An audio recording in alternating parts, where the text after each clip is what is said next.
This Here we meeting is go. being recorded. Okay, so I'm Larry Willett. It is February 22nd, 2022 at about 9:31. And I'm calling to order this special meeting of the Home Inspector Licensing Board. And the purpose is to further discuss amendments to our home inspection regulations. So I assume everyone got the latest version of Cynthia's changes. Cynthia, you want to start with those, or? Sure, we can do that. Cynthia, excuse me, can you send those to me? Yep. Would Thanks. you like it right now? No, it's okay. Okay. At some point down the road. Go ahead. I'm sorry, go ahead. Okay, sure. So, I'm not sure if you all had a chance to see the first round of edits that came from Julianne in January. She cleaned up. She made some substantive changes, I think, in the definition section, but it was more an issue of, she has more experience in writing these and knows how, they should be phrased in order to pass the committees that these regs have to go through. But so the last version that I sent out incorporated Julianne's changes. So it included we have to come up with a definition for spillage detectors, since that's not currently defined, and we're trying to exclude them from being part of the inspection. So we have to define what that actually is. She cleaned up some of the definition of warning equipment, and the definition of describe also, we rearranged it so that the section that says the inspector is not required to determine the type of any warning equipment got moved over into another section. And so it was more, a matter of cleaning it all up. I don't know if you want to go through each one. Why don't we try to just start with, number one. And on my copy here, there's like a vertical slash mark where you made, the latest changes to the left on the left margin. Right, exactly, right. Okay, so on the first one, alarm systems, I myself would prefer not to see warning devices. What's that? Either we eliminate warning and just leave devices, or leave alarm devices. Right. Yeah, leave devices, but maybe just something other than warning, so it's not tying into the warning equipment definition. Okay. All right, so remove warning. But do you want to put alarm or just leave devices? Oh, I think alarm should be there, or something else. Alarm think, systems, it should be alarm devices then. Right. So I think the reason why she put warning instead of, or I think maybe we should leave out alarm, because if you're defining something, you technically shouldn't use the word in the definition. Okay. So then just eliminate that, just means devices. Okay. Or, well, yeah, I think she commented on that too, Juliana did. She said that we may want to change warning to either alarm or alert. But if we think we don't need really anything there other than devices, I myself think there should be something, even alert or something, but that's just my opinion. So like alert devices? Well, yeah, alerting or something like that. I think I'm okay with that. I mean, anyone else have any thoughts? my personal thing is just leave it out completely. Just say means devices. Because it's alarm systems and it means devices, and it describes what they are. Okay. Just to be clear, are we talking about definitions? Yes. Yeah. And it's the 20-491-1? Yes. Correct. Do you agree, Bruce? Yeah, I guess so. That seems to make sense. What if you were just to put means a device instead of just leaving it blank, just means a device? Or is it Yeah. supposed to be devices as in plural? I mean, I guess, Well, there's different ones. yeah, well, it means a device installed freestanding, including but not limited to, and then you listed all the ones Mhm. Right. that Yeah, were That there. would work too. A device, that sounds okay. Cynthia, Yes, I'm just reading over the rest of it. now, would you be able to, I mean, I apologize, would you be able to send a draft out? Richard's on the line also. He didn't get a draft. Oh, yeah, yeah, sure, sure. Richard and I both. Thank you. Okay, okay, I'll send it right now. Just give me a second. Thank you. Well, the next thing that we probably need to deal with is a definition for spillage detector. That also shows up under the definition for alarm systems. And, I came up with something, Mary, if you want. oh yeah, Device used to detect backdrafting flue gases. yeah. Yeah, we may want to include liquid spillage as well. Because we had talked about that and we don't really want that mixed up with our warning equipment. If there's some type of a water spillage alarm that's on the floor or But that's in a not, sump, but or that's not, something. that's not included up above. well, it says not limited to.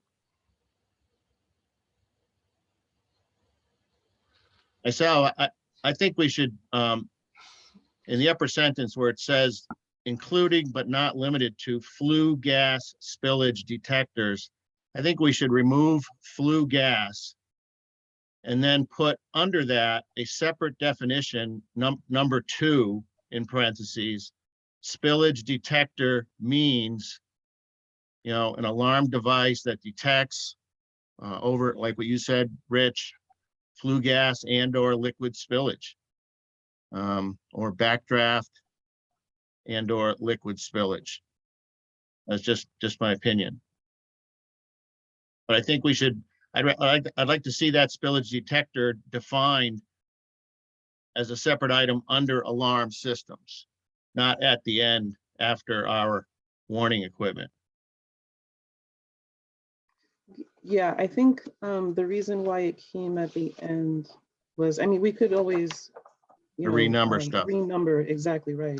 That's the Yeah. only reason it was, and plus they're in alphabetical order.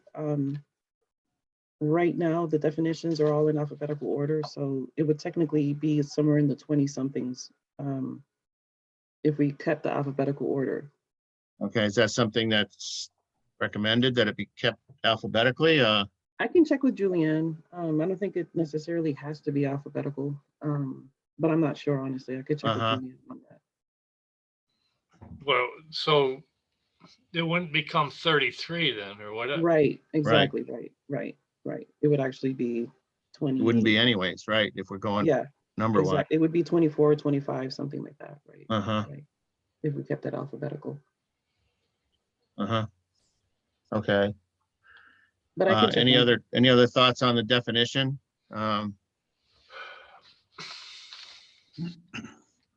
So can we repeat that definition so I can get it down? Rich, what did you have to say? You were The calling it device you- overdraft the- or something? Device used to detect backdrafting flue gases. Yeah. And only flue gas? Is that what, that's the only thing that a spillage detector is for? Well, that's what we were talking about. I just don't want someone to get caught with a flooded basement and saying, hey, that's a spillage detector and you didn't tell me about it or something. Well, I've never seen it described as a spillage detector. That's the thing, Larry. I mean, I What could is see it. It's a moisture detector or Leak detector, leak detector, whatever it is. something like that, but I don't know if I just define it as spillage, that's all. Yeah. Well, I'm okay with leaving it out, I guess, but I always think of the worst case with somebody getting jammed up with something and we're not covering it. Bruce and Tim, you got opinions on this? So But to be in- clear, but- so you're saying whether we need to put a definition of a spillage detector in or not? Well, Yeah. they Well, it wanted has a to be definition for spillage detectors because it's listed up there. Yeah. And the spillage Under detector, definition. you're describing a spillage detector as like an oil spillage detector? Or Well, we're not, again, Up that's what above, we're it trying to says, decide. yeah, up Right, above, it says so fuel what do you gas, think, what do you think the original intent was for a spillage direct? flue gas spillage detectors. So a flue gas is a carbon monoxide. It Right. is, I know. And that's why it was under alarm systems. Because it was Well, notifying you of an issue, a safety issue. So by putting in a definition of spillage detector, we're going to narrow it down to what exactly they mean. yeah, we're trying to define it. Yeah, if we're That's leaving right. it in there. So a spillage detector, what do you, Bob, do you know what the original intent of that was? I don't. Well, I think originally it was stated as flue gas spillage, Flue gas spillage. right? Spillage detector. So a flue gas spillage, I don't know. I think that there was probably, carbon monoxide. So. Oh, it is, yeah. Right. So if it's carbon monoxide, you're talking about usually those little detectors near the heating system that automatically turn it off. Right. So if that was the original intent, why don't we put a spillage detector is to identify carbon monoxide coming out of a heating system? Well, it doesn't only detect carbon monoxide, it also detects any backdrafting. Why? I don't know if that spillage detector does that. Some of them do on your gas furnaces where they have the ones with the hood on them. The ones with the hood on it. But I mean, is that a alarm device? We talked Yeah. about this before, Yeah. the spillage detector. I didn't even want it in there, but it's going to be in there, I guess. But those kinds of devices, they shut the equipment down, Right. and they don't give an alarm. No. And in our definition of carbon monoxide, we're saying it's an automatic detection and warning. Spillage detector that detects an issue with backdraft or whatever, it shuts the system down. So I don't know where it fits. I don't know where it fits. Well, we Smoke the carbon when we- monoxide, combined smoke and carbon monoxide. And then you're saying an alarm system is a flue gas spillage detector. Flue gas spillage detector. So it's saying flue gas spillage detector. It's pretty much defining it with the flue gas spillage detector. Right? I don't know. that's what it's saying. So if we go into any kind of definition, it could be more confusing. Well, it's in there. It's got to be. So you're saying flue gas spillage is enough of a definition? Yeah, because you're only talking about flue gas. It's not saying any other kind of spillage detector. You start to go into a definition of spillage detector, and it may start, muddying it up, that people think it's something else. Well, Well, yeah. this was something that was asked of us to do, to define. So spillage detector means, then you go flue gas, means a flue gas spillage detector and nothing else. All right. And so would we take it out of the alarm section? No, And give it its own independent definition? Because if you're saying it's not an alarm, then we can just move it out and make it an independent definition. Flue gas spillage detector. Are there alarms that I think it just turns it off. It's not really an alarm.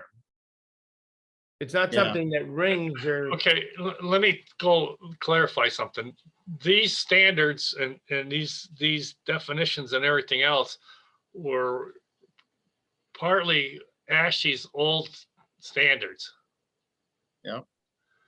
And so that's where that definition came from.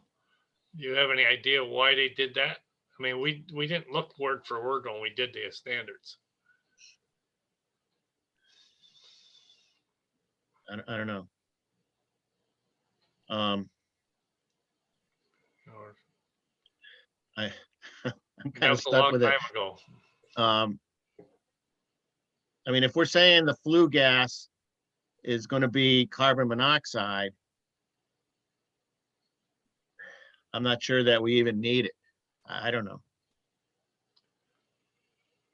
It's definitely something different than the smoke and CO detector warning equipment that we're defining elsewhere. Do, Right? Unless we just make it, we take the words flue gas away and just say including but not limited to spillage detectors, security equipment, and ejector pumps, and then define spillage detector underneath as flue gas, combustion flue gas.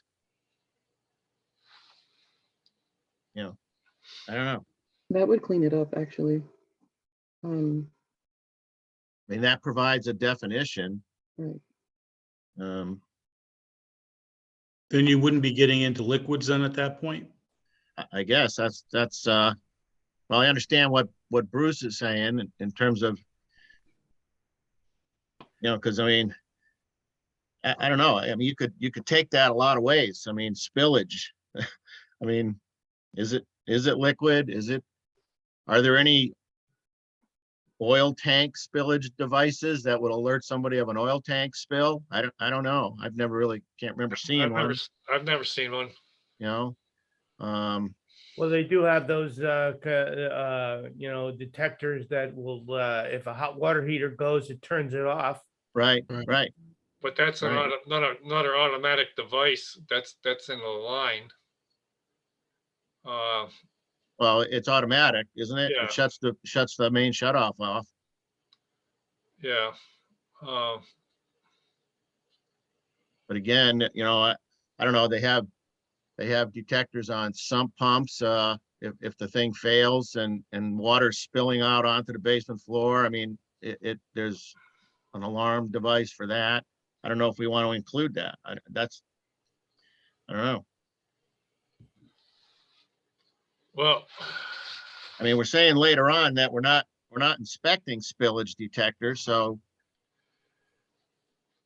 well, That was going to be my question, because if you want to, exclude spillage detectors from, the responsibility of an inspection, then maybe being specific is better than being broad, so that, it's super clear exactly what's being excluded. okay. Okay, how about this? Under spillage detection means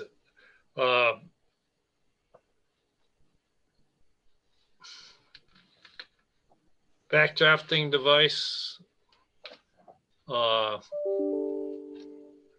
moisture detectors.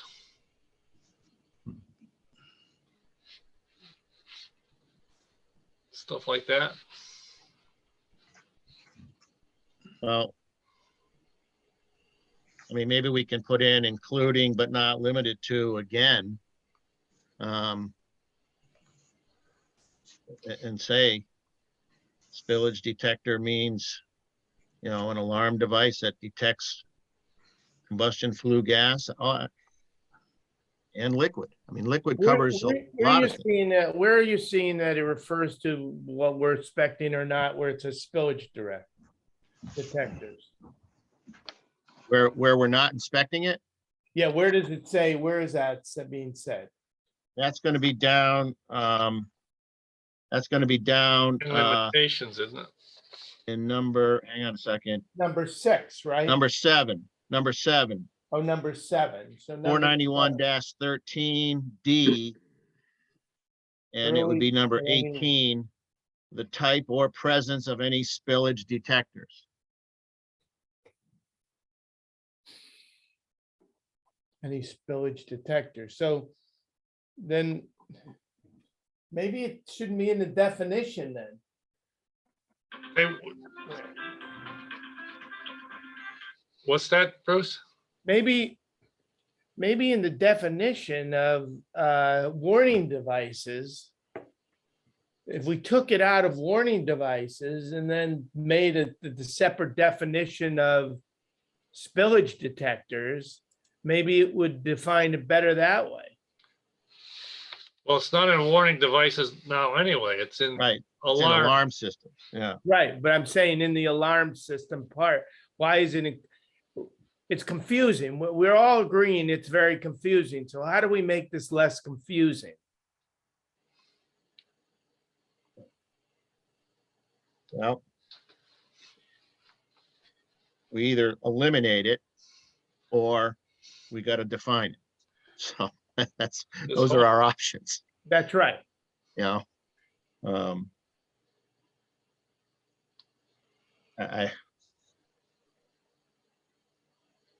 You just I'm can't not put sure. in there where it says flue gas, comma, liquid spillage detectors, flue gas or liquid spillage detectors. Well, I think the fact that we're saying at the end that the inspector is not required to determine the type or presence of any spillage detector, I think because of that, we have to define it. And I don't know if leaving it in the sentence actually defines it. I think that might get kicked back to us like it already has. So just a quick question. You guys Yeah, are the experts. we're stuck on So yeah, a spillage detector doesn't sound, an alarm, or in general won't, let you know No. immediately that something's going on. So maybe it should just come completely out of alarm systems and just make it a separate definition. And then, and like you just said, the combustion flue gas, and including but not limited to, moisture detector or whatever else you want to put in. And then we clearly, in the limitations and exclusions, say that spillage detectors are not included, so that you just have that one definition. It shows up just as the definition, and then you're removing it from Okay, so remove that right from the alarms. from the alarm system. Just eliminate flue gas spillage detectors and just put security equipment and injection Right. pumps. Right. Something that's like a true alarm, like in the common sense, what you envision of an alarm is something that goes off, like it says automatically or whatever, and says, something's happening. But if a Right. spillage detector doesn't really do that, it can come out and be its own separate definition, and then put in the limitations and exclusions. And then it's just more clear, I'm okay with that. Makes sense? Yeah, I mean, yeah. I think. What do you think, Tim? Yeah, I'm going, fine with me. Go along, huh? so where would that show up, Cynthia? Would we can put it just alphabetically? Yeah, I'll check with Julianne, but it probably will wind up being alphabetic, but I'll double check with her. And if it's Okay. not, like if that's not an absolute, we can make it number 2. It doesn't change, the effectiveness of it wherever it shows up, but I'll check Right. with Julianne on that. So, Right. So where are we then? We're just going to make a separate definition Right. that says spillage detector means flue gas. What I have, what you said so far is a device used to detect combustion flue gas, and including but not limited to moisture detectors. Anything else? Well, I moisture, suppose you could say liquids. I Liquid? think liquid covers more Yeah. things, Okay. Yeah, so I would say included but not limited to combustion flue gas and liquid spillage. So just in case they ever come up with a, like an oil detector. Yeah, Yeah. Yeah, Right, I got that.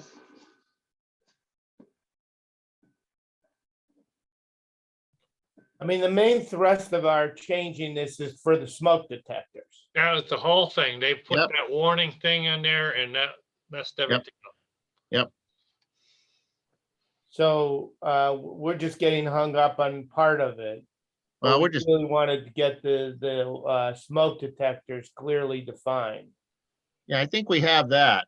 Yeah, I think we have that in our definition 29 of warning equipment, and then followed by 30, 31, and 32. Yeah. I mean, that's kind of the meat and potatoes of the amendment, really, is that. right. So We clear. got hung up on the spillage thing before last meeting, so. But this spillage thing's always been in there. We just never really looked Yeah. at it until it's. Well, we talked about it. front We here. talked about it. Well, the truth of the matter is, I've never heard anybody ever get called on it. We've never No. had a complaint come. So, I think we just make a decision and go with it because we're probably spending too much time on it. Yeah, no, I agree. I agree. Let's define it separately, like we said, and then see if it flies. Right. I mean, the thing to remember here is we're making requests Well, for amendments, Right, but Larry, what is, I'm a little confused here. We're gonna take it out of the alarm system paragraph, right? right? And then we're putting a new definition in for spillage detectors. Right, I guess, yeah.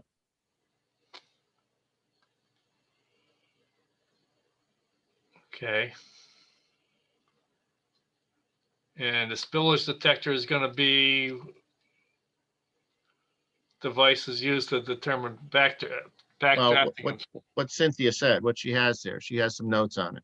Yeah, What'd you a device used to detect combustion flue gas, including but not limited to liquid spillage detectors. You're breaking up, Cynthia. Oh, Yeah. sorry. Give me 1 second. This is my printer's turning off right now. Make noise.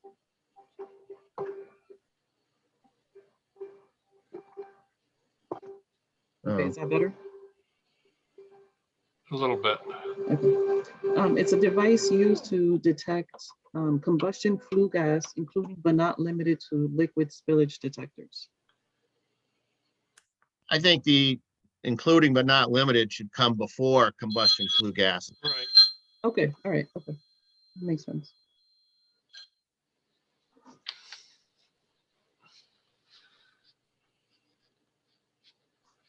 Right, and it's important to define it because we're excluding it. So that's Right. the reason why. That's you the know, reason, right? right, That makes right. sense.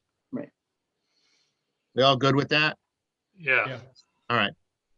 So the next line item, I guess, was number 6 on page 2, electrical systems. And we had to break up that was a very poor paragraph or sentence, the way that was always in the regs. And so we Cynthia broke it apart and numbered them.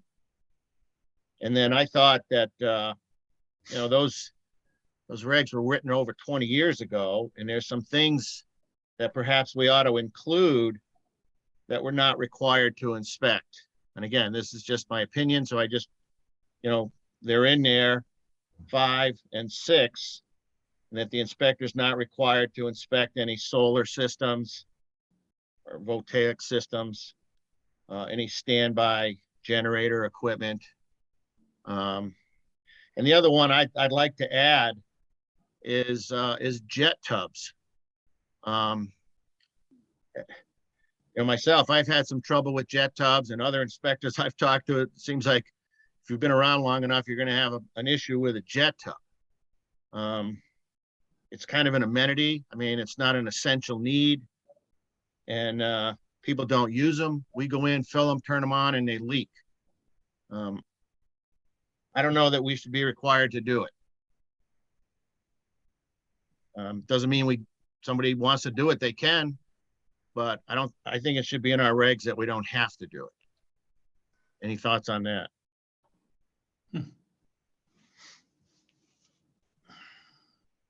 I'm okay with that. Well, isn't there a lot of things that you don't have to do and that you could always put in your inspection report? Jet tub was not inspected, recommend calling licensed plumber. Right, but if you don't have it in, Richard, then you're gonna be responsible. Well, it's not part of the structure. I mean, if you get back to your original definition, Well, it's part of the plumbing. yeah, sort of. It's a. Oh, you're accessory. testing the tub. It's I mean, you're gonna accessory. test a tub like you'd test any other tub that doesn't have jet tub equipment. Yeah, And it's electrical. You But a know, lot of times you don't have access underneath it anyways to see if there is a many leak. times. That's the right. problem. And so There- I just there's right. the problem right there. I just disclaim living daylights out of it. Right. Day of the inspection, as well as in my report that I don't have access. Even if you have access, you can't see the back of it. And the thing is, if you don't run it long enough, you may not see a leak anyhow. And yeah, But you Yeah. don't think it's important that the buyer realizes that the buyer is aware that the motor at least has worked, that the motor works? I mean, you don't think that's important for them to know that, huh? No. No, I think it's important to know if you tested it or not. For the buyer to know that. Well, of course, they'd like to know all this stuff, but it's a matter of whether you're gonna be responsible for it or not. Right. Responsible for the day of the inspection or in the future? Well, I think you're eliminating in the future, you operated it, it was working, but when they move in, it's leaking. Well, you could do that with you could do that with your shower stall. right. I mean, you could run that for 5 or 10 minutes, and because of the sheetrock down below, it doesn't leak through until, a month later, especially if the house is unoccupied. Right, you run into that with everything. Well, you can. That's my point.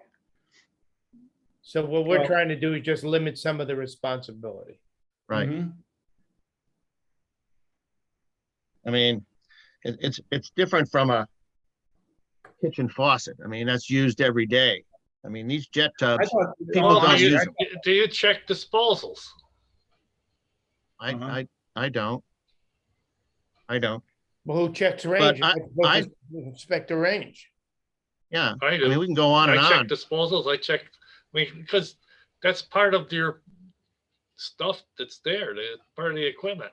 Yeah, but it's right in the standards. You don't Where'd have you to guys do go? that. I thought it was in the standards already that about the jet tubs. No? I didn't see it. I didn't see it. yeah, we almost need to have the existing regs side by side with this one as we do it. For some reason, I went dead there.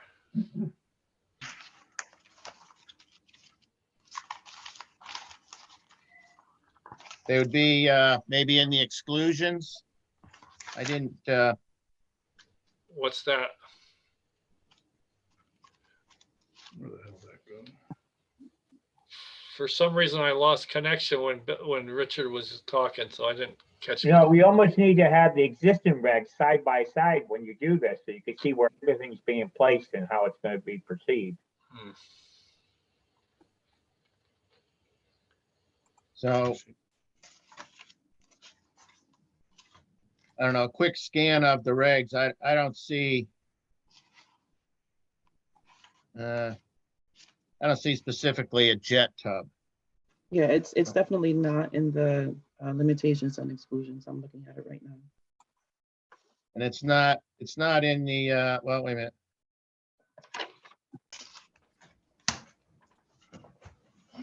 It's not in the plumbing section either, 491-6. And it's not in -7, the electrical.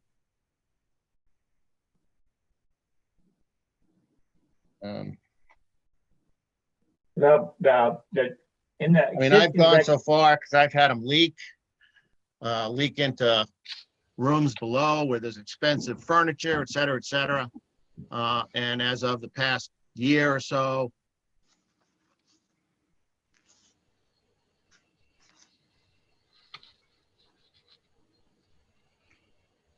On your existing definitions under the plumbing systems, 20-491-6. I mean, it's kind of broad. It says the inspector shall inspect the interior water supply and distribution system, including all fixtures and faucets. I think, is everyone back? I just lost my screen, or am I back? Yeah, See you, Larry. we're going in and out. I don't know what's going on. All right, all right. Well, I'm of the opinion that should be in there as something that's excluded. Right. I mean, it's not essential to live in a house and have a jet tub. And I don't think we should be responsible. If Bruce, Tim, Rich, if you want to do it, you can do it. We're not saying you don't have, you don't. I'm I'm fine with having that in there. Okay, Yeah, I don't, yeah, it's. If you it's, want to test them? huh? You Oh, want to test them, Rich? I look underneath, if I can look on the, if I don't run them, if they're not, if But there's no you're, access. we're not saying you can't do any of that, I understand that. I understand that. but I don't think if it should be a requirement. Okay, I'll go with that. All right, That way it'll give you a little bit of leverage if the person's insisting that you well, test it. I think the fact that it's not in, if we put it in our regs that it's not required, that doesn't mean we're not going to discuss it and write about it. Right. I'm going to definitely do that and make a recommendation that they follow up with all the electrical components, the ground faults and everything prior to use or prior to the closing Yeah, or prior to the time frame ending, however, the number of ways that people suggest you say when people should do stuff, but right. I mean, that should be, in our reports anyways. But in support, I think it being in the regs that it's not something we're required to test it makes sense to me. Yeah, because as We're not doing hot tubs that are outside. no, You know, Right. but that's not plumbed Again. into your plumbing. you can do it if you want, but So the other that thing should- I'm sorry, just a quick question. Should that go under electrical systems or plumbing system, like the exclusion? It should I be think it plumbing should go, system. myself, I think electrical. Really? Why do you say that, Larry? Because that's what it is. Well, in your It's an electric report, pump. in your report, where would you report on that if, I'm going to report it in the electrical system. oh, Well, it's already in electrical in a way, because it says the inspector is not required ancillary systems and components.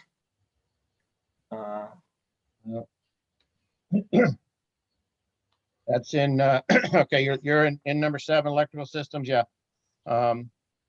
Ancillary wiring systems and components. Well, do we have to define ancillary now, or? No, I Turn it mean, I down, or- just think, I mean, I would think someone would consider the hot tub a plumbing fixture. yeah. I mean, I would cover it under my bathroom section in my plumbing section of the report, not under electrical. I'm fine with that too. I don't really care. I think I just think it ought to be in there. I don't know. That's my Yeah, opinion. I think it should go under plumbing as well, because you have washing machines under plumbing, that's electrical. Yeah, So I mean, that kind of goes along with it. Sprinkler systems, private waste disposal systems. do it's we all- we wanna add that under plumbing, that we're not required? That's my opinion, it would be under C in number 6, plumbing systems. Just add it to it. Inspectors not required to inspect the closed washing machine connections, well pumps, water storage, water conditioning systems, solar water heating systems. And put Yeah. in there jet pumps. Jet tubs, I'm fine with that. Yep. Just throw it in there. And is that what you would call it, a jet tub? Like, Well, unless someone else has anything.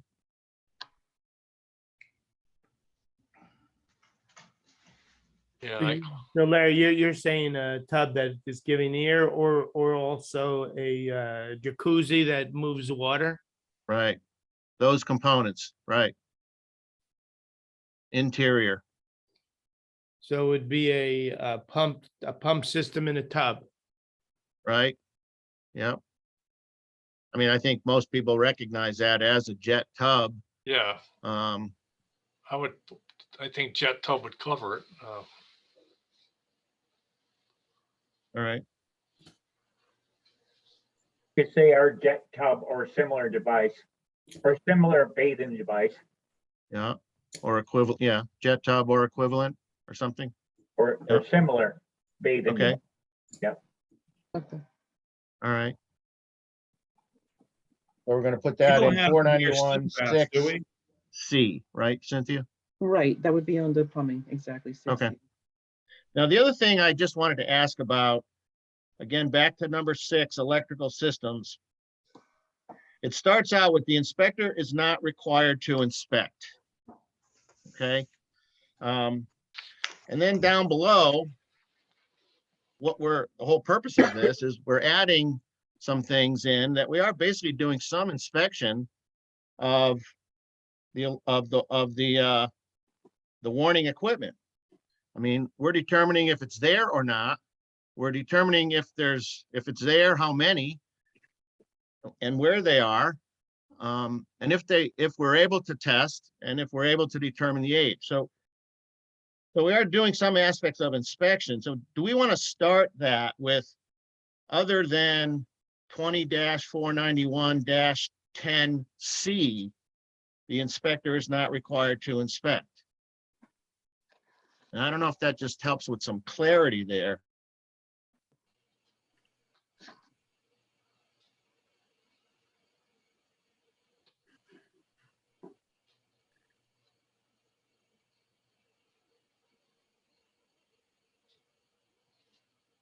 What was the last section you just mentioned that it should refer to?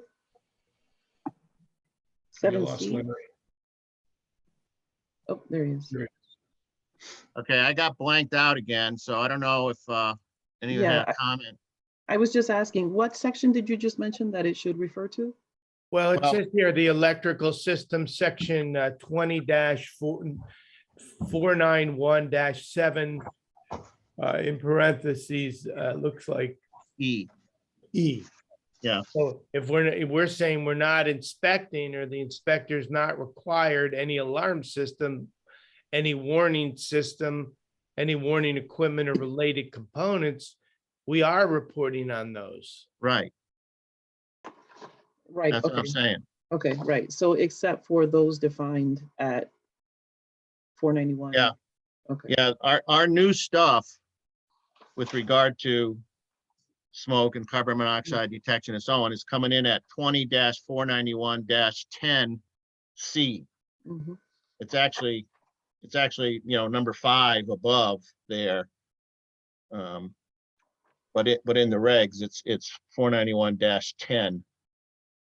right, okay, okay, So So we're just- so in the beginning, we're defining the alarm system. We're also defining warning equipment.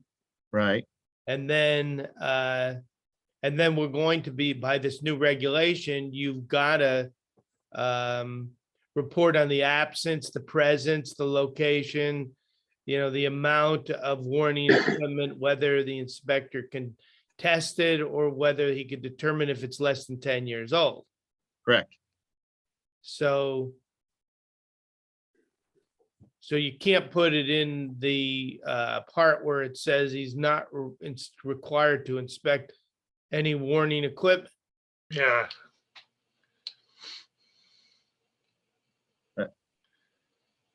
I lost you there. What do you mean? Say that again? So I guess we're not required to inspect an alarm system, Right, but we are required to inspect any warning equipment and related components. the smoke detectors and carbon monoxide detectors. Right. So we're gonna have to take out any warning equipment and related components.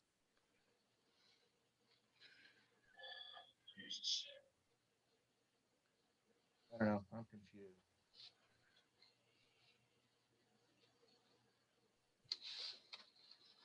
Otherwise, it's too ambiguous. Yeah, I saw that too. Right. All right, I apologize, but I'm confused as to what you guys are actually getting at. I It mean, what, says in the thing, the inspector's not required to inspect. And number one is any alarm systems, any warning equipment and related components, right, right? right, And then at the top, we're putting, we're defining warning equipment. And it's saying it's smoke detectors and carbon monoxide detectors. yeah, And then the new regulations are saying that he has to report on. right, right. So is That- reporting on and inspecting the same, Larry? We actually have a definition for inspect, Right. and we have a separate definition for report. Okay, So- so we gotta read those. Well, inspect, it's definition number 11. It means to examine readily accessible systems and components of a building in accordance with home inspection statutes and sections 491-1 through 491-26, inclusive of the regulations of Connecticut state agencies using normal operating controls and opening readily accessible panels. That's the definition for inspect. The definition of report says report means to communicate in writing. That's it. Well, so those are both, basically, we Both are things. required to report and we are required to inspect. Right. So then how do you put in, how do we have in the regulations, the inspector's not required to inspect any? That's why I was suggesting that we start that with, rather than the inspector is not required to inspect, we say something to the effect that other than 2491-10C, which is our new stuff, we precede that and say that the inspector is not required to inspect, other than that.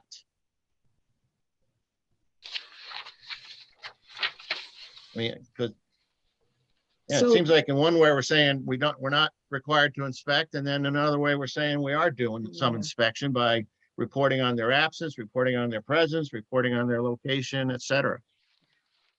So We- since we're defining warning equipment and that's, something that's required to be inspected, does it make sense to just take out any warning equipment and leave any alarm systems and related components? Or does that make sense if you take out warning equipment? I think so. It should be any alarm system and related components. So that would be like the batteries or the, emergency switches or anything to do with alarm systems. And so then we're saying we are required to inspect any warning equipment. Well, we're By taking it out of definition. there, but we're going to be putting in, he has to report on the following. Right. By definition of warning equipment, yes.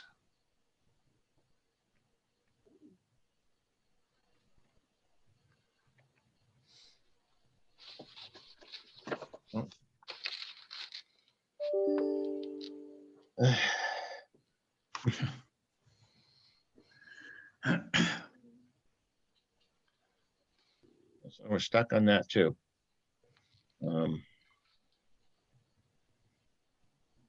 Why would you leave it in there, Larry? I'm not saying leave it in as it is. I'm saying other than what we're doing by the new law, we're doing that part of it. But otherwise, we're not required to inspect. I mean, Oh, so you're distinguishing that there's a requirement to report on the warning equipment, but not inspect the warning equipment? No, you have to inspect it. You have to inspect it and report it. I think the only thing about a definition of reporting is that you have to put it in writing. right, But what inspecting is to look at it and, Right. use all your techniques or whatever it said to to determine the condition of it. I mean, the truth of the matter is everybody should put in their reports, they can't determine if it's 10 years old or not, because you're not going to take it apart. Correct. And Right. you're not gonna test it. And you're not going to even test it. You're not going to test it. You're not going to determine if it's 10 years old or not. You're going to Right. basically say it's there and you know, and it's, here's the locations it's at, and then you're going to have your own choice of what kind of other verbiage you want to put in, what's regulated or not regulated.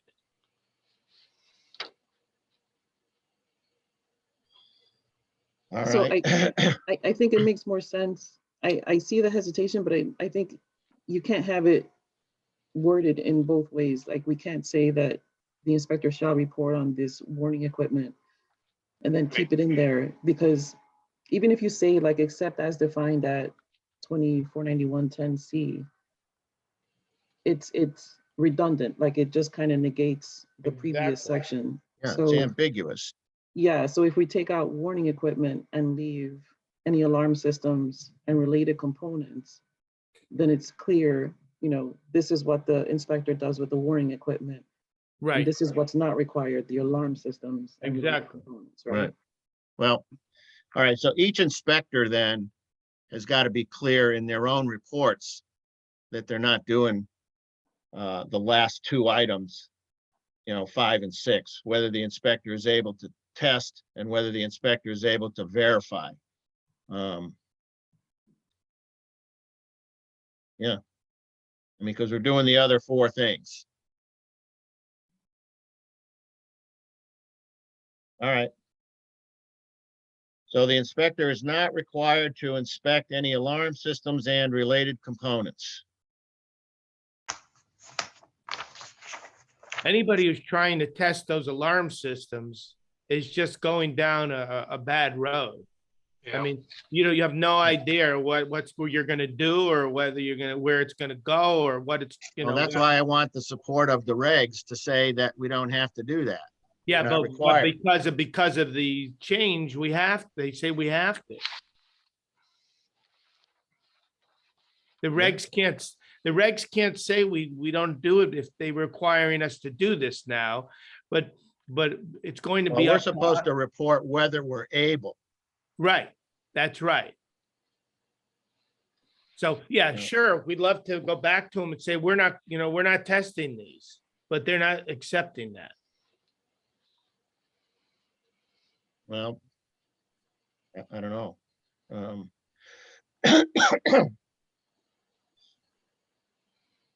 All right, well, in the interest of moving on, if you want to take it out, I'm fine. We'll take it out. Warning equipment.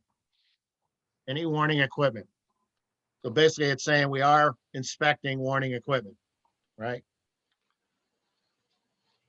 Right, by that previous amendment at 49110C. Right. Yep. Which is basically how the statute was rewritten, It's like the same language of what's being required, so we can't really get around it. Yeah, we can't, right? That's what the law says. So we have to Yeah. have that, right? Exactly, right. I mean, if you want to make it ambiguous here, Larry, what are you trying to say? You make it ambiguous by keeping it in there, and then if anybody ever I'm got just saying that I was just saying that other than what we're required to do by the new law,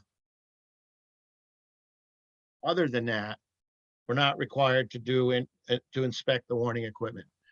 I mean, I think everyone's going to have to be clear in their own way, saying that, why they didn't test it and why they don't know it's 10 years old. Excuse me, guys. I just, Well, I mean, it also, the proposed amendment for 49110D also specifies that the inspector is not required to dismantle or determine the type of any warning equipment. So that gives a little more, yeah, that gives, yeah, that's right. Well, that's the support in not testing and not determining the age. Right. Because we're not going to dismantle it for the age, and we don't know what kind of a system it really is, so.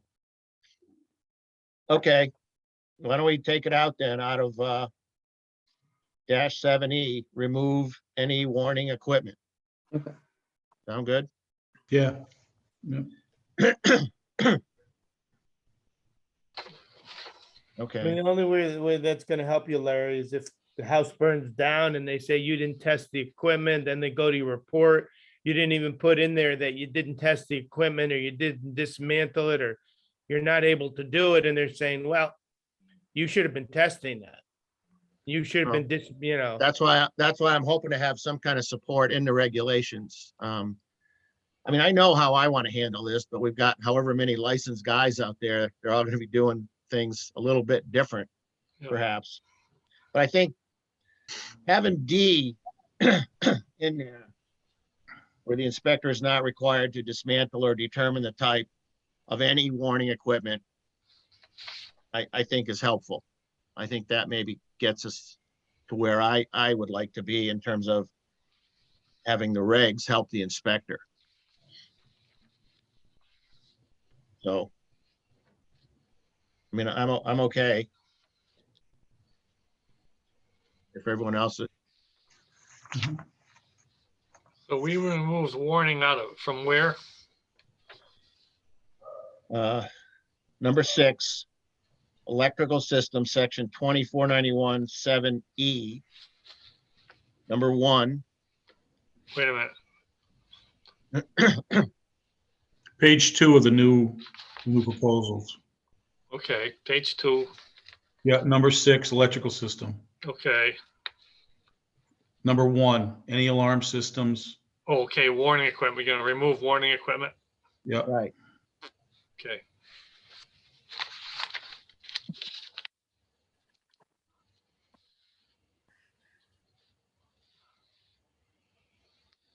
We're leaving and related components. We're leaving that in. Right. Yeah. Yep. Okay. And so we want to add any solar systems and any standby generators. Is that the wording that you want to keep? Like, is there anything more, official anyway to word that I should put in, or is that okay?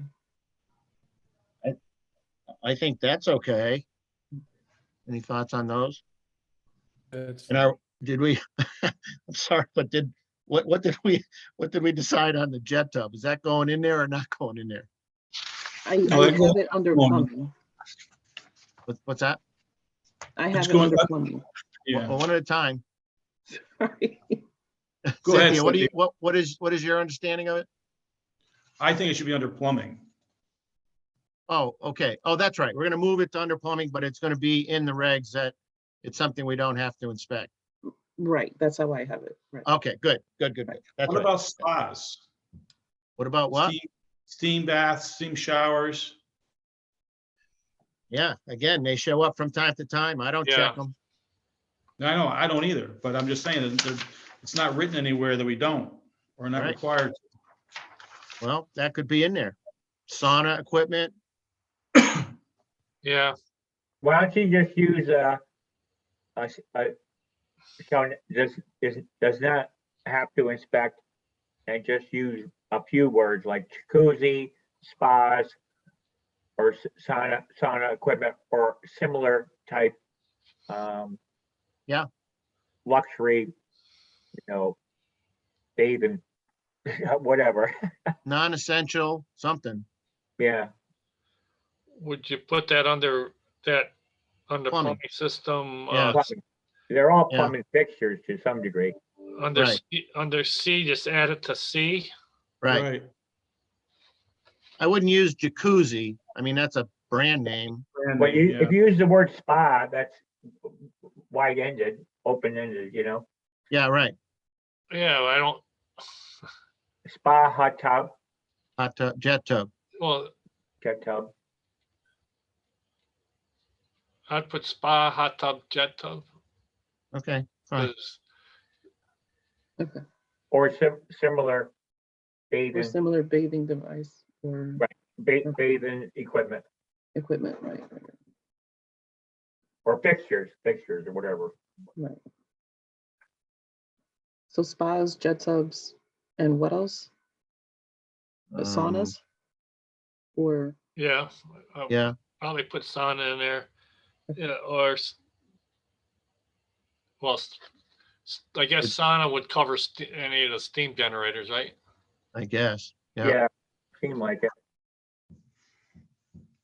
To be a real jerk, what about instant hot water heaters under the sink in the kitchen? Do you test those? Really, I mean, I'm just opening a whole can of worms on you, I know. Well, I do because to see if they're working, but because that's plumbed into your Yeah. plumbing. I mean, Well, that's just another way to have domestic hot water. I mean, that just, well, that's a tankless hot water heater, but a hot water that gives you water for coffee off The your instant sink. instant hots. Instant hot. And most of them don't work. They're unplugged half the time. Right, right. Right. Yeah. But Well, you- they're I not mean, what does supposed it to take do to just, what does it take to see if it's hot or not? Chances are it's not, and you just report that it's not working. Yeah, To like I remove. said, I'm just I opening up a don't can of worms only because you got garbage disposals in here and not supposed to check garbage disposals. Yeah, but you know, it's the way you handle it. I mean, that for our company, what they were basically doing is saying it's not part of the regs, but if you're gonna keep this stuff, let's just try it together. And if something doesn't work, I don't have a problem with putting in the report, but be clear that the regulations don't call for testing any appliances. Mm-hmm. Mm-hmm. Mm-hmm. Because I'll tell you right now, once you open that refrigerator and the Sub-Zero's not working right when they move in, guess what? They're coming after you. Because they did. That's what happened to us. I had to pay for a refrigerator. Just because it says in the regulations, you don't have to test. Whatever your procedure is in your home inspection is going to open you up for liability. Yeah. Mm-hmm. That's why it's got to be clear in writing what you're not doing. That's right. Well, you could do whatever you want at the report, at the inspection, but when you give them the report, you better make it clear what you do and what you don't do. Right. Yeah. Well, that's why I don't even go that first step. I don't look in the refrigerator. I'm not doing anything with it except saying I'm not testing it. So what happens when the realtor says to you, hey, I'm on a lot of inspections, but all inspectors test all the appliances. You're not going to? I say next time, call them. Honest to God, Bruce, I don't mess with a real estate agent saying everyone else tests them. I don't care. It's not in our regs that they're tested. Right. All You right, guys well, want look- to test them, go ahead. Well, I tell they're gonna people to put- do that. You want to run the stove, go ahead and run it. But it's not part of my inspection. It's outside the scope. All right, well, we're not calling you next time. Okay, yeah, I'm okay with that. I'm okay with that.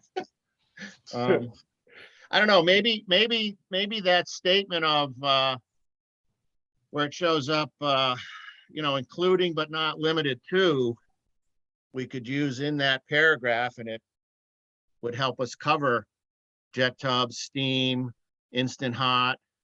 I don't know, rather than like Richard said, trying to keep the verbiage limited. Yeah. Um,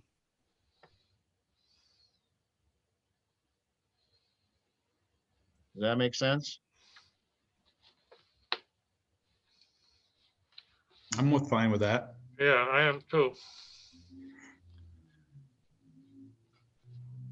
So do you just want to leave it for the tubs, or do you want to include the instant hot water? Well,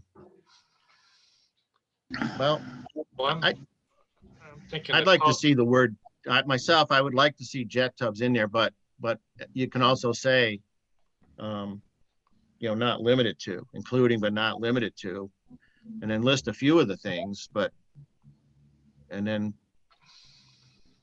I mean, I guess if that helps protect guys, that included but not limited to, it's an example of what we're not required to do.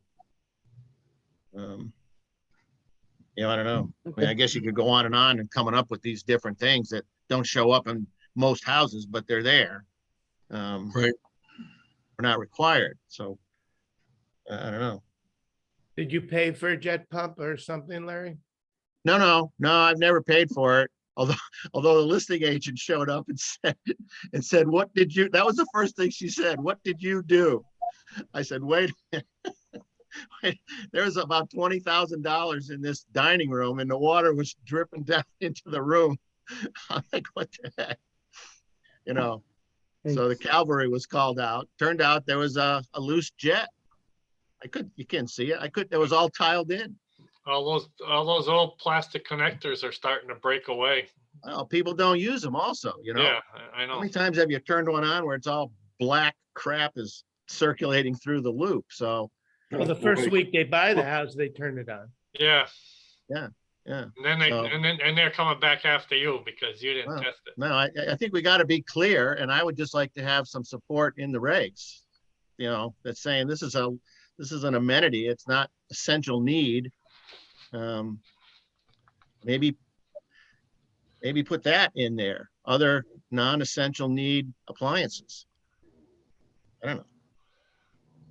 I'd just like to have the regs, be in some support in protecting the inspector. Do you fill the tub up past the jets? You have to if you're gonna turn it Yeah. on. Yeah, you're No, gonna no. wash the walls if you don't. So, No. But- What I'm saying is, if you're Yeah, not I do. testing, if you're not testing the jet tub, do you still fill the water up past the jets? Because water's going to go into those jets, and if there's a leak in the jet, whether you turn the pump on or not, it should leak. No? Just thinking it'd be flowing out at high pressure. Well, my question is, do you fill it up past the jets? no, I would say I probably don't. No. Yeah. I mean, this is an area that quite honest, I had been testing them Right. and talking about it and so on. And then I had it happen a couple times. Second time, it was over a kitchen, and we go downstairs, and the light fixture is filled with water. So Yeah. But again, I wasn't held responsible for any of this, but it just happens a lot.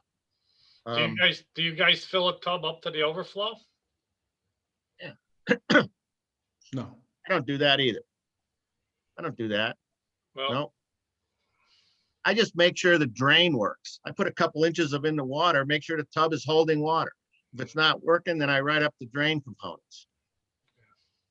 I don't get in the tub, take you're a bath. not gonna cover every scenario. No, All right. no. I've had it No. where people call me because when the water leaking down into, it was a multifamily, and water is leaking down into the first floor every time they use the tub upstairs. And they were filling it up and with kids in it and everything else, and the overflow is leaking. I don't know. Well, I'm just saying. Yeah. Anything can happen, I guess. Yeah. You can't cover every base. Right, exactly. All right, so have we reached a consensus there, on what Yeah, we're under gonna put plumbing. in plumbing? Yep. Cynthia? I'm not sure. I think, if you put something in like non-essential appliances or whatever, we're gonna have to define that. Yeah. Like what is a non-essential or essential appliance? I wouldn't use that definition. Okay, Just add I would just add some of the items we just talked about, and then use the word and other one or more of the following items, or however you normally work it, but I wouldn't use essential, because what's essential to you is different than what's essential to me. Right. Right. So what I have is the saunas, jet tubs, spas, or similar bathing equipment. And then do you want to add the instant hot water or like? well, would that be helpful if that's where we had included but not limited to? And We then could, list yeah, and jet just list off. tubs, Yeah. spas, so on, and then Yep. Are you? Where are you our putting- argument would be that's included if the instant hot water didn't work. That'd be my argument. We didn't list it specifically, but that's where it would be, and Where are you writing included but not limited to? be in C, Okay. plumbing systems, C. Okay. And then, so what the inspector is not required to inspect? And it lists all these things in here. Where are you adding that included but or not limited to? So I Yeah. can, if we do wind up putting in that language, I could rework that so that it makes sense. And you can kind of make a list, the following items, including but Yeah. not limited to blank. Okay, Make a numbered list. Right, something Yeah. like that. That would make it, Yeah. Yeah. so All instead right. of, I'm okay with that. I'm okay with that. right. so the inspector is not required to inspect the following devices are included but not limited to? Right, Right. something like that. And then- Yeah, yeah. And then go 1, 2, 3, 4, 5, Right, whatever. and list it out, Everything that's on there listed now plus the other stuff. plus what we just talked about. Exactly Right. right. Right. Okay, All right, that sounds good. Are we ready to move away from that? Yep. I think that covers that. Okay. Okay. So the next was page 3. We've covered spillage detector, so that was the first one, but number 8. This has nothing to do with the smoke detector, but we're getting back to our amendment regarding interns. And so just for some background on this, I had some discussion with some other inspectors who called and had some questions about that. The intern, they had some questions about reciprocity and different things like that. So I did some research and answered some of those things, but then we found that we have interns out there who have made their application for an intern permit. They have an intern permit and they've had it for many, many, many years. They renew on the cycle. And so they're listed on the website as active, but they've been an intern for forever. Some of them go back to 2005. So I thought that, we should address that because we have the regs open and we're addressing the interns, and that the supervisor has to notify when they stop working with an intern. And so I thought perhaps it'd be this time that we could look at that and tighten that up a bit, where the intern, once he finishes his intern program with the 100 inspections, there's a gap there in terms of when they have to actually make application for their license. And that's what maybe not be doing. And they're just out there. We don't know what they're doing. They could work in a bank for all we know, or they may be out doing inspections, which is what we ran into with that issue last year. I think this is fine. 4 years is fine. And I think that, if they're not under a supervisor, that we should be told within 10 days. So I make a motion, we accept both of these paragraphs. Well, I've got some questions on it Yeah, me too. because Richard, are they keeping track of any of these interns as far as, I mean, that have been interns since like 2005? I mean, is there any way to know, to see what the hell they're doing? So Richard, do you object to the 4 years or you don't? No, I don't object to the 4 years, but I want to know if there's a way of looking to see what the hell these guys are doing. Well, how did you find out, Larry, that a lot of them are older than 4 years? Just look at the list. You go to no, it's not that easy. You have to go to the list. And I looked at the permit number. Right. And then I took the guy's name, off of his permit number and researched the intern by name. And then in there, it says, when they applied for their intern permit. And that's where I was coming up with the date. I mean, there's a whole bunch of them. Most of them are within a couple of years of now, and I don't see a problem with that. But there's a handful of guys that we don't know. We just don't know. Yeah, so But that's how I Richard, had to do it. so whether there was one or there's 50 of them, what's the difference? They still ought to be within 4 years. I Agreed. agree. That's the whole point. Yeah. There ought to be something that tightens it up. But the problem I have with this, as it is the 4 years, the guy has 4 years to do 100 inspections. It does not say, once that ends, when he has to make application for his license. I looked at the statute about this, and the statute says, it talks about the application for license, which says that once the intern makes application for his license, he's going to take the state test. And if he flunks it, he can take it 2 more times within a year from the first time he took it. And if he passes it, he gets his license. If he does not pass it, he has to wait a year to take it again. So the gap I'm seeing is the guy finishes his intern program with 100 inspections. He should be required to take the application for license either within the same 4 years or in some time frame, because the way it is now, we don't know what he's doing. So maybe He it should finished his be- intern program, but we don't know what he's doing. Right, so maybe we should put it that with, he should complete the internship within 4 years. And once the internship is completed, which means passing the test that's required, if he doesn't pass the test 3 times, you said, then we said that we put something in there that you have to pass your test and become a full inspector within a period of 6 years.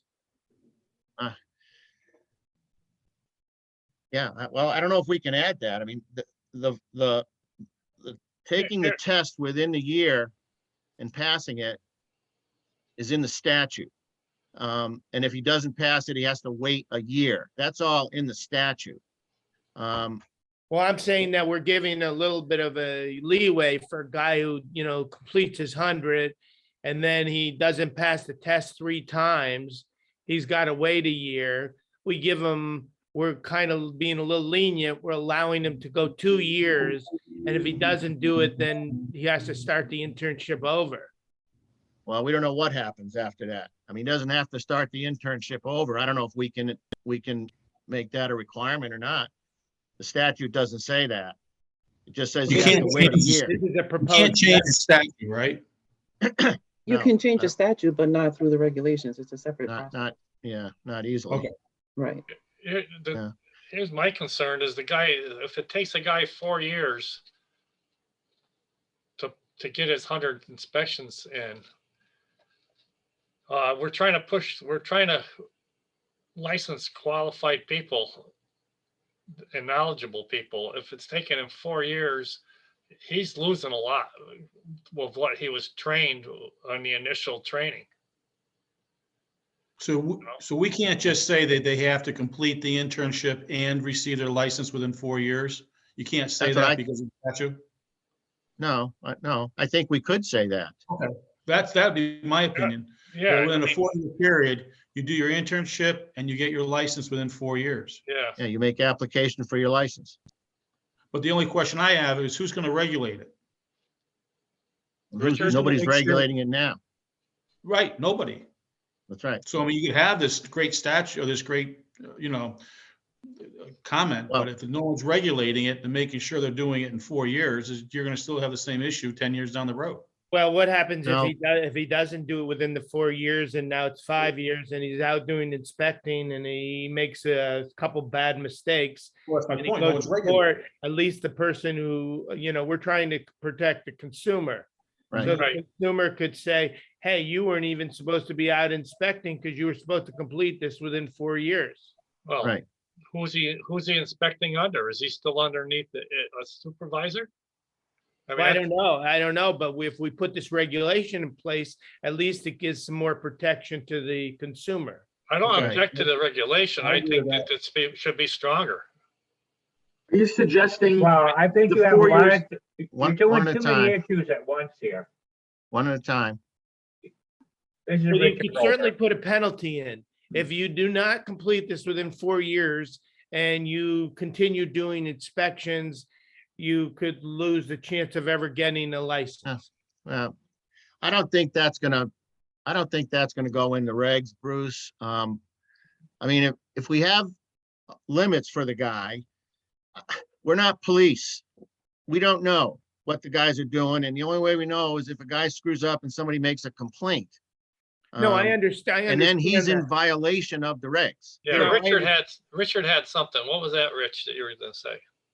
Well, we gotta study this a little bit. I gotta go in, you talk about exams and how many times you can take an exam and preventing someone from taking an exam again, or, some of this stuff we have to read into It's in the statute. the Yep. statutes and the regs, this is all nuance.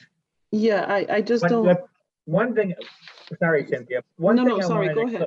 One thing I wanted to clarify, a while back, I thought there was a goal that licensed home inspectors and the interns, that the intern was going to be linked up to a licensed home inspector.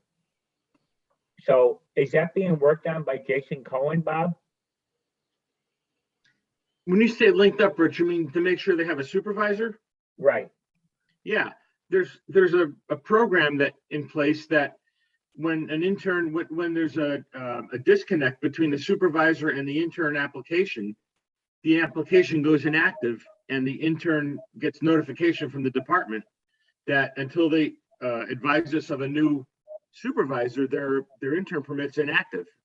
And have you gone into e-license to look up a inspector to see if it shows who they're supervised by? Say that again. If I looked up inspectors, intern have you- permits, Have you gone into the e-license and looked up a intern and see whether or not it's linked to a licensed home inspector?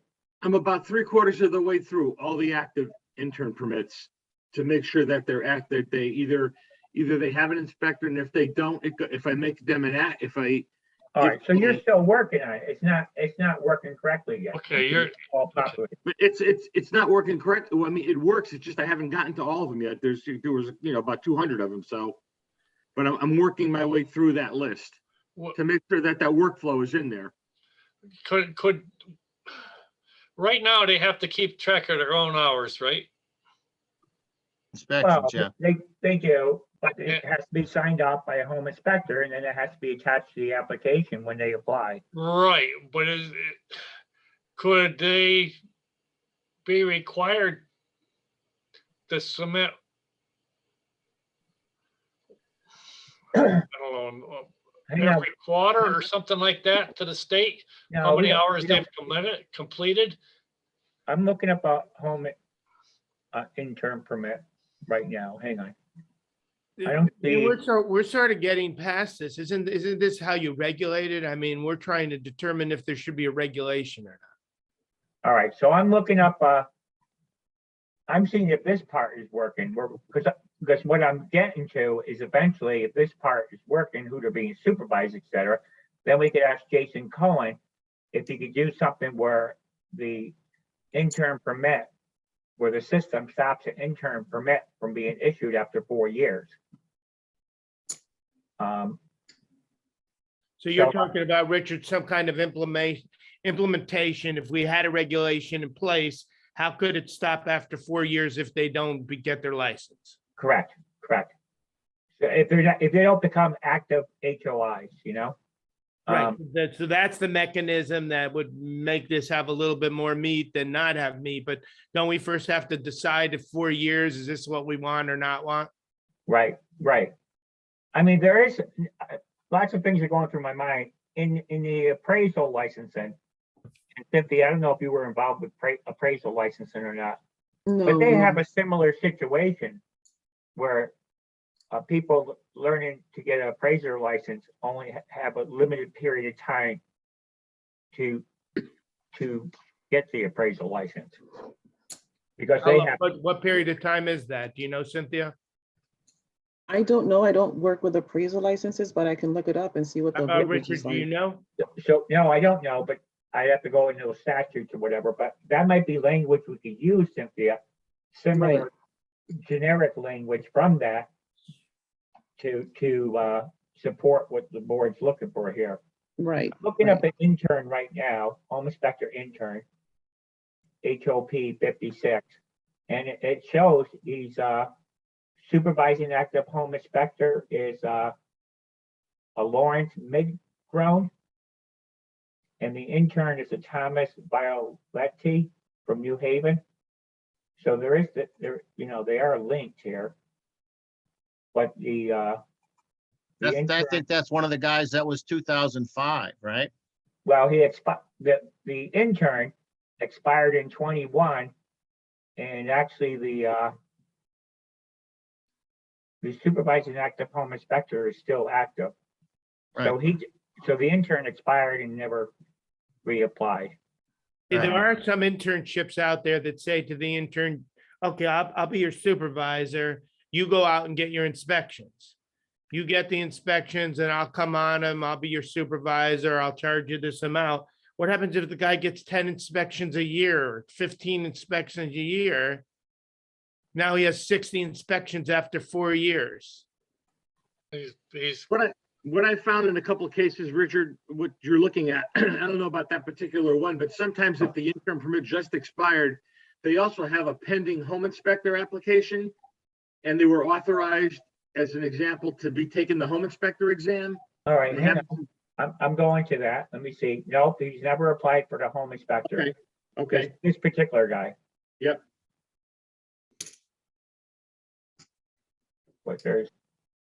Let me see here. I think as a board, we can, I mean, I determine need if to- somebody I need to- isn't doing it within 4 years, it's not a good process. Yeah, I think 4 years is plenty of time. yeah, me too, but That would be just in theory, then you're talking about 4 years from the date an applicant applies for an intern permit. From that date, when it's approved, 4 years later, they have to have completed the internship program and gotten their license. That's right. And the thing is, they've already, before they even go for the internship, they've already taken the class. right.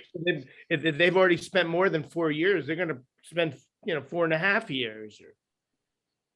Well, some guys elect to take the test, the state test, while they're doing their internship of 100 inspections. I mean, Larry, you know they what, just Larry? got out of class and it's fresh in their mind, and so they want to get that done. No, but I'm agreeing, but before you can go for the internship, you have to have taken a course The course. You have to Yes. take a course, right? Right, prior the to. pre-licensing hours, Bruce, are required, correct? And Larry, to your point, not to muck up the waters here, but to go the other way, I've had some interns tell me just that. I've just completed my training. I'm in the process of doing my inspections. I'd like to take the exam because I have the classroom knowledge in my head. And there's nothing that I've seen, Cynthia, maybe you could chime in also, that prohibits he or she from doing that, other than the fact we get another application in the system, a separate application for a home inspector license. So they've got an active intern permit and they've got a pending home inspector license. And they're, like you said, they go ahead and take their exam. And let's say they pass the exam, great. The license is not issued until until they've completed their 100 supervised inspections. And we get that live. Right. Yeah, I mean, we've so- had So they guys, are permitted to do that. yeah, we have had guys in our company who come to us and they've taken the course, they've even passed the exam. Right. And then they want to, they need an internship because they have to do their 100 inspections. I don't see anything wrong with that portion as Right. long as they do No. it. Right. The exam is kind of, in waiting. They've passed it. And now we're waiting for the inspection log to be complete. Yeah, I don't Okay. see a problem with that. No, No. okay, so now we passed this.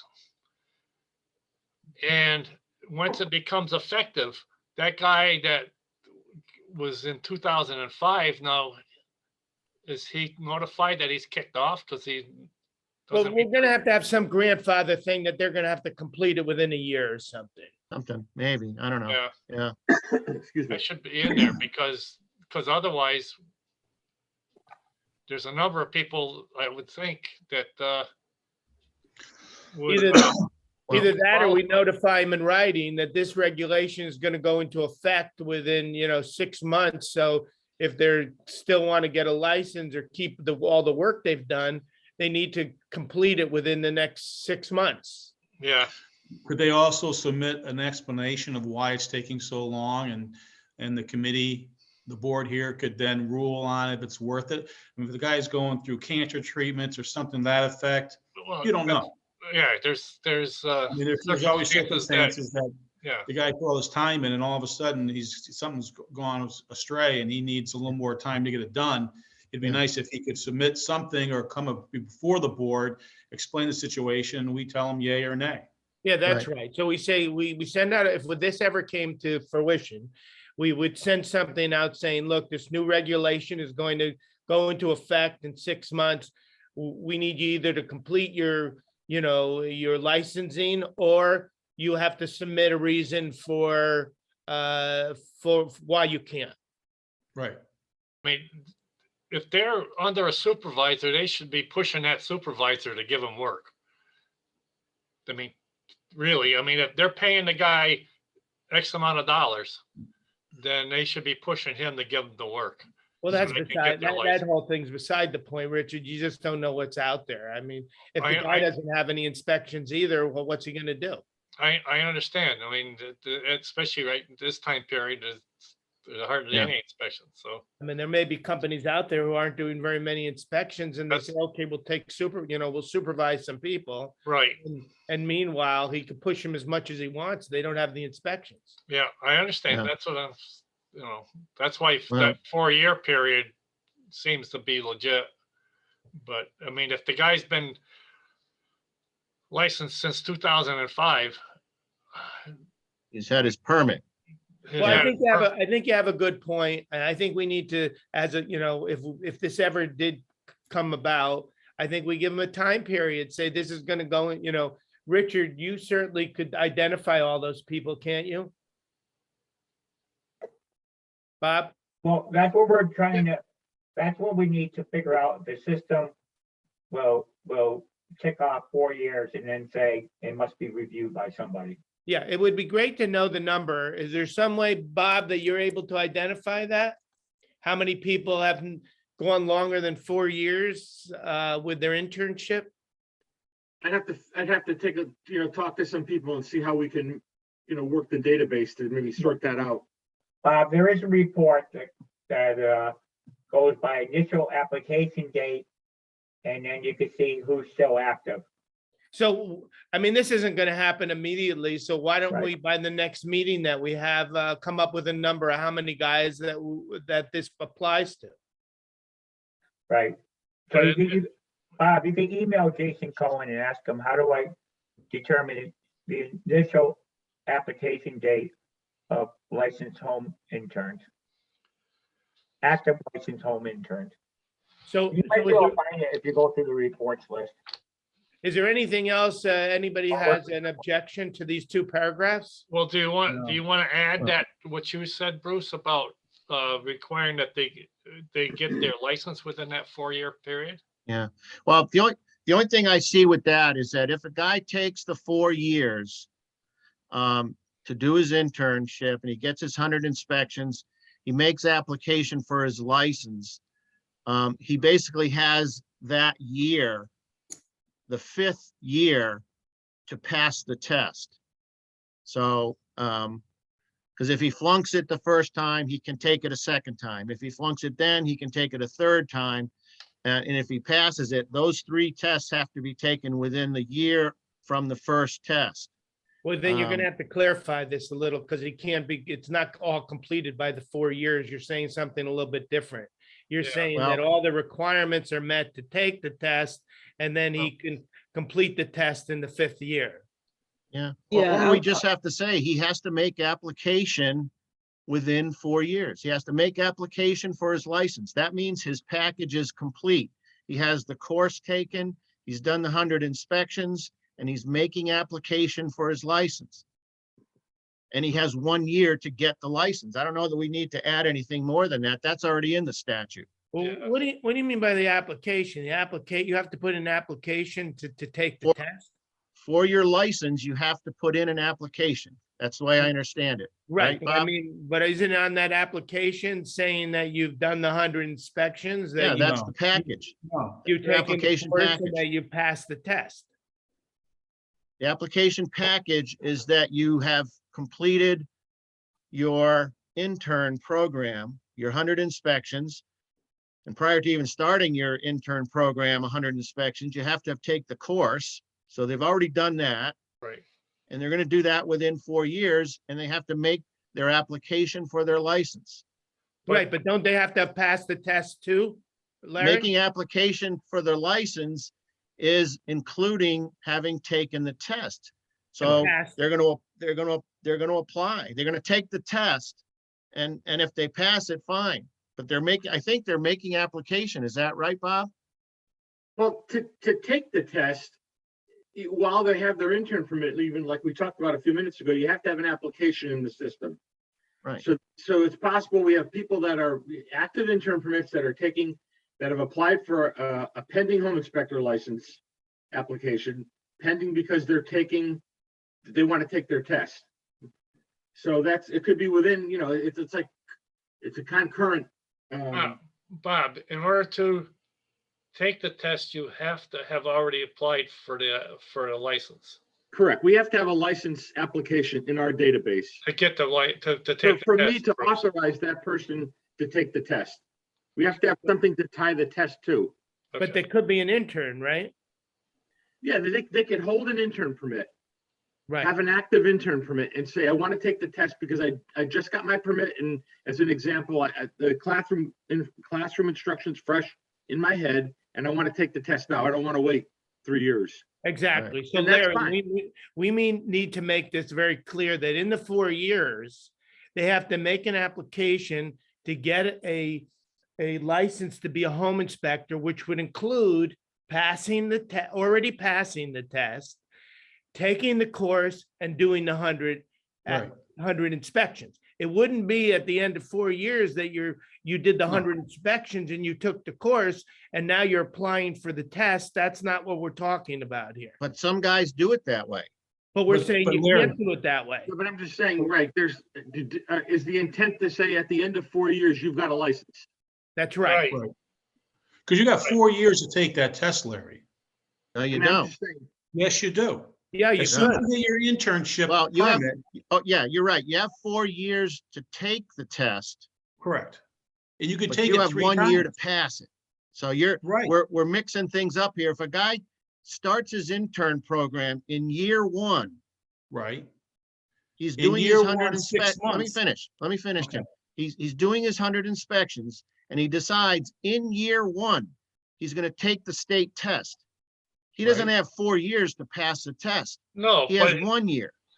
yeah, no, Right. Larry. He's got, Yes. he's got- But Because within after- the statute. He only has 1 year. You're right, Larry. He only has 1 year, but we're making it very clear that within 4 years, you have to have passed the test, taken the 100 inspections and done the course applied for the and license. applied for the license. Those 4 things have to be done within the 4 years.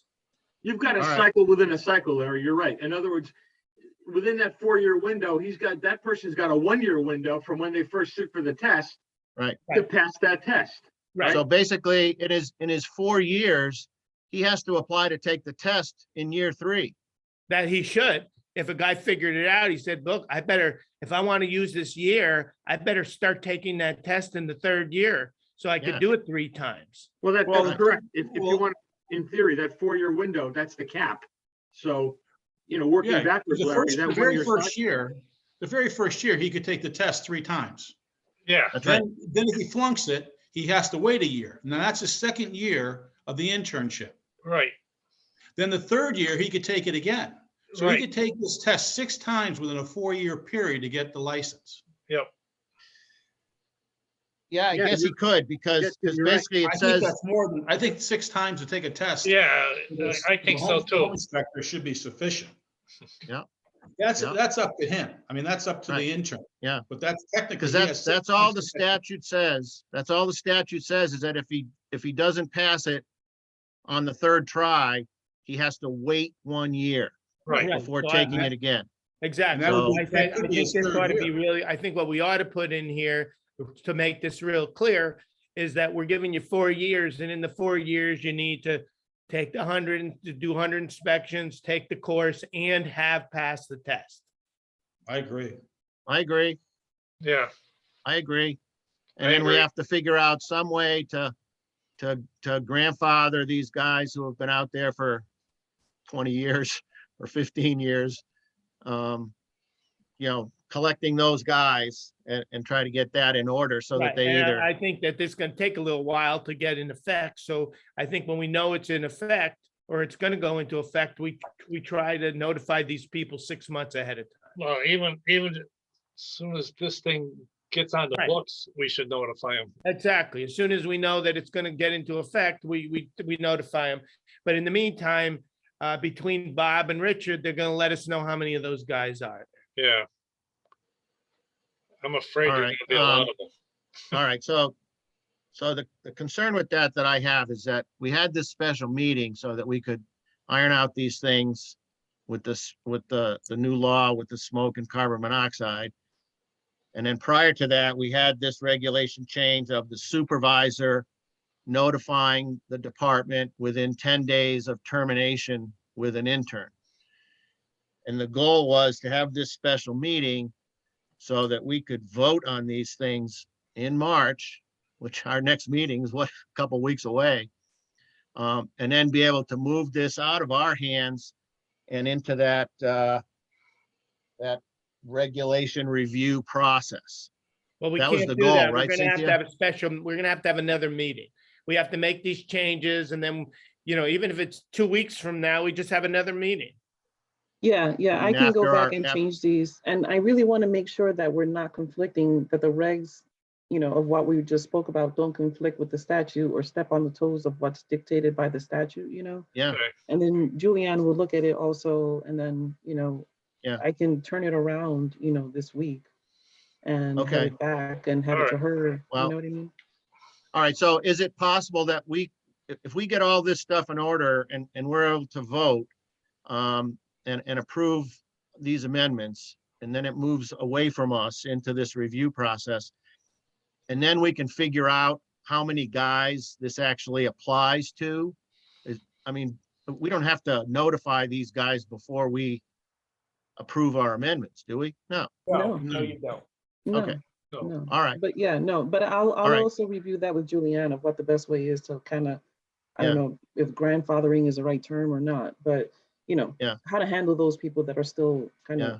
floating in the wind out there. I mean, maybe we can use the renewal process. I mean, because they're on a biannual renewal to To stay catch them, active. right. And that's right. coming up in whatever, 2023. So maybe we can incorporate that for these guys who have been dangling out there. Right. I mean, we may even find that they're not even involved anymore. Well, that's what I'm wondering. But Well, the if they're thing is though, renewing- they did pay and renew, so. Well, I don't that's a know. good idea. So if we're able to decide something at our next couple meetings, then we certainly could send out a notice prior to getting recertified. Yeah, Yeah, yeah. All right, we set. all right. I think we've got it. Cynthia, you're gonna do some work. Yeah, And yes. then you'll get us a copy of this new Yes. thing prior All to my our notes. March meeting. Yeah, yeah. I'm prior gonna to our try it. March meeting, and our Right. goal will be hopefully to approve this at our March meeting and move on. Exactly, Um, right. I'll run Anybody that by have Julianne anything this else? We've, I make a motion to adjourn. I second it. okay. Meeting adjourned. See you Bye, later. everybody. All right, thanks, Thank you. guys. Take care. All right.